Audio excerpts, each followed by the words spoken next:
Turkey के president रेसिप Erdogan के द्वारा अमेरिका एंड इजराइल दोनों को ही एक बहुत बड़ा झटका दिया गया है। यहाँ पर 3 डेवलपमेंट्स हैं दोस्तों जो कि हमें टर्की की तरफ से देखने को मिल रही हैं। सबसे पहली डेवलपमेंट ये है कि टर्की ने रशिया की मिलिट्री के साथ हाथ मिलाया है सीरिया के मामले को लेकर एंड वहाँ पर दोनों देशों की मिलिट्री ने जॉइंट मिलिट्री पेट्रोल्स को अब रिज्यूम कर दिया है। आप लोग यहाँ पे देख सकते हैं डेवलपमेंट जो है ये कल ही सामने आई है। एंड साथ ही में जो और बड़ी डेवलपमेंट है जो कि पर्टिकुलरली अमेरिका एंड नाटो के लिए एक बहुत बड़ा कंसर्न बनने वाला है कि रशिया के साथ मिलकर के अब टर्की एक बड़ी न्यूक्लियर पावर डील को साइन करने वाला है। पहले भी रशिया के साथ न्यूक्लियर पावर कोलैबोरेशन टर्की कर चुका है, उस समय भी नाटो कुछ नहीं कह पाया, अमेरिका कुछ नहीं कर पाया एंड अब टर्की ने अनाउंस किया है कि वो रशिया के साथ मिलकर के एक और बड़ी पावर डील को भी यहाँ पर साइन करने वाले हैं। एंड तीसरी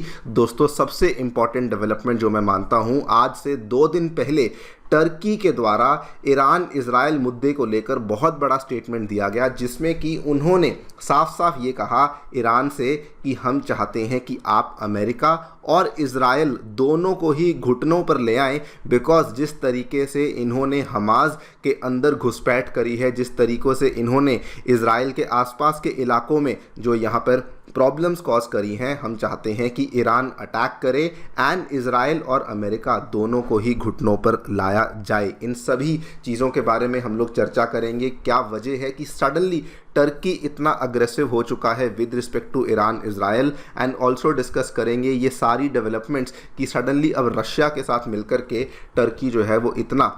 ज़्यादा कोलैबोरेशन क्यों बढ़ा रहा है। आइए शुरू करते हैं मेरे साथ। मेरा नाम है अनिरुद्ध। यदि आप लोग हमें फॉलो करना चाहते हैं, हमारे लेक्चर्स के अपडेट्स को प्राप्त करना चाहते हैं तो यहाँ पर दिए गए टेलीग्राम चैनल्स के माध्यम से ऐसा कर सकते हैं। आगे बढ़ने से पहले बताना चाहूँगा दोस्तों, अनअकैडमी के ऑफलाइन सेंटर्स नई दिल्ली के करोल बाग, नई दिल्ली के मुखर्जी नगर एवं उत्तर प्रदेश के प्रयागराज में आ चुके हैं। इन सभी सेंटर्स में हम लोग आपके लिए GS कोर्सेज, साथ में CSAT, ऐसे writing classes, current affairs coverage and test series के साथ साथ मेंटरशिप जैसी सेवाएँ अवेलेबल करवा रहे हैं। आपको कोई भी डाउट है आप सेंटर को विजिट कर सकते हैं या फिर अपने घर बैठकर आप लोग फ़ोन कॉल भी कर सकते हैं और आपको सारी काउंसलिंग सेवाएं अवेलेबल करवाई जाएंगी। ऑल्सो अगर आपको स्टडी मटेरियल प्राप्त करना है तो आप लोग हमारी अनअकैडमी ऐप को डाउनलोड कीजिए, इसका लिंक भी डिस्क्रिप्शन बॉक्स में नीचे दिया गया है। ऑल राइट, तो सबसे पहले पहली डेवलपमेंट जहां पर टर्की के द्वारा पहली बार ईरान इजराइल मुद्दे को लेकर इतना बड़ा स्टेटमेंट दिया गया। टर्की जो कि नाटो की एक कंट्री है, उसने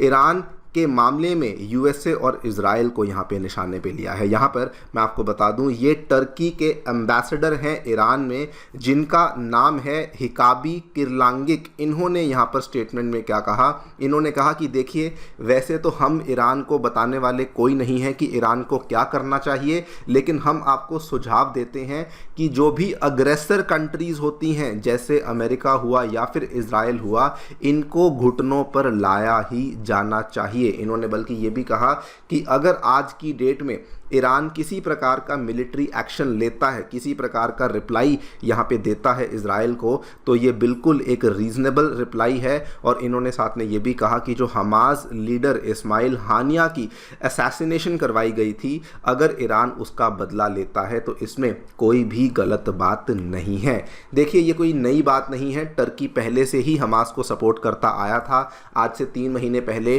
टर्की ने इजराइल के साथ सारा अपना एक्सपोर्ट इम्पोर्ट का बिजनेस बंद कर दिया था because of this entire situation. And बल्कि जिस दिन इस्माइल हानिया की असैसिनेशन हुई, टर्की ने उस दिन को नेशनल मॉर्निंग डे भी डिक्लेयर किया था 2 अगस्त को, जो कि क्लियरली दिखाता है कि टर्की शुरू से ही हमास के फेवर में खड़ा हुआ है। लेकिन इस बार जो टर्की इतना ज़्यादा अग्रेसिव स्टेटमेंट दिया है, उसके पीछे असल में रीज़न कुछ और है। हुआ क्या था, आज से कुछ दिन पहले इजराइल के फॉरेन मिनिस्टर ने उन्होंने ये कहा कि टर्की बिकॉज ये सब कर रहा है तो टर्की को नाटो से बाहर निकाल देना चाहिए। एंड जैसे ही उन्होंने ये वाला स्टेटमेंट दिया, उसके बाद दोस्तों जब टर्की के जो हमारे प्रेसिडेंट हैं टर्की के, वो सडनली एक्टिव हो जाते हैं एंड तब जाकर के उन्होंने ये वाला स्टेटमेंट उनकी तरफ से दिया गया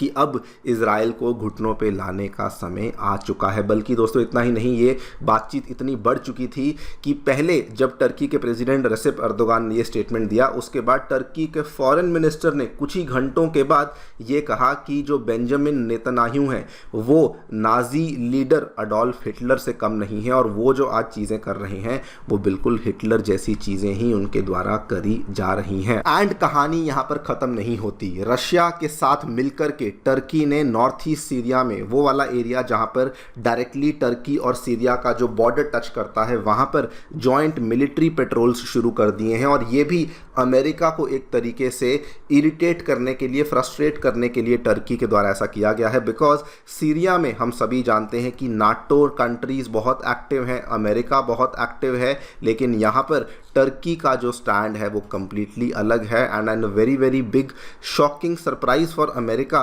टर्की ने यहाँ पर रूस के साथ मिलकर के हाथ मिलाया है, उनकी मिलिट्री के साथ मिलकर के टर्की यहाँ पर काम कर रही है। And last but not the least दोस्तों, टर्की ने अब ये भी अनाउंस कर दिया है कि पहले भी हम लोग रशिया के साथ मिलकर के टर्की का पहला न्यूक्लियर पावर प्लांट बना चुके हैं, जो कि बाय द वे आप यहाँ पे देख सकते हैं। ये दोस्तों अकुयू न्यूक्लियर पावर प्लांट है, जो कि टर्की के बिल्कुल कोस्ट पे है, मेडिट्रानियन सी में ओपन करता है ये वाला एरिया। यहाँ पर पहला न्यूक्लियर पावर प्लांट बनाया है, लेकिन अब टर्की ने बोला है कि हम लोग इसी एरिया में एक और न्यूक्लियर पावर प्लांट रशिया की हेल्प से, रशिया की मदद से इसी एरिया में और एस्टैब्लिश करने वाले हैं। नाउ इस पूरी चीज़ को लेकर नाटो और अमेरिका क्यों चिंतित हैं? क्योंकि दोस्तों रियलिटी असल में ये है, फैक्ट असल में ये है कि ये वाला जो प्लांट है ये इवन दो टर्की में है, लेकिन इसमें जो मेजॉरिटी ओनरशिप है वो रशिया के द्वारा रखी गई है। रशिया ने इसमें जितने भी रिस्क्स हैं, financial risk, operational risk, construction risk, वो सारे रशिया ने कहा कि हम आपके लिए बेयर करने को तैयार हैं। इवन दो इसमें रशिया को बहुत महंगा पड़ रहा था ये सारा का सारा मामला, लेकिन फिर भी रशिया ने कहा कि ये वाली कॉस्ट हम उठाने को तैयार हैं, बिकॉज इसी बेसिस पर तो हम एक नाटो कंट्री के अंदर घुस पाएंगे और वहाँ पर एक पूरे के पूरे न्यूक्लियर पावर प्लांट को भी कंट्रोल कर पाएंगे। बल्कि इसमें रशिया का इन्फ्लुएंस टर्की के ऊपर इतना ज़्यादा है कि रेसिप अर्दोगान ने अपने कॉन्स्टिट्यूशन के अंदर इस डील को लिखवा दिया है कि 100 साल की डील है, अगर मेरे बाद कोई दूसरी सत्ता भी आती है, किसी दूसरी पार्टी की भी यहाँ पे पावर आती है, तो वो भी इस डील को यहाँ पे बदल नहीं पाएंगे। यानी कि 100 सालों के लिए रशिया के पास टर्की में इस पर्टिकुलर न्यूक्लियर पावर प्लांट के ऊपर डायरेक्ट कंट्रोल है, जो कि अपने आप में एक बहुत ही बड़ी बात बन जाती है। इतना ही नहीं, नाटो इसलिए भी इसको लेकर बहुत चिंता में है दोस्तों, बिकॉज अगर आप इस पर्टिकुलर न्यूक्लियर पावर प्लांट की लोकेशन को देखेंगे तो ये नाटो का जो बहुत बड़ा एयरबेस है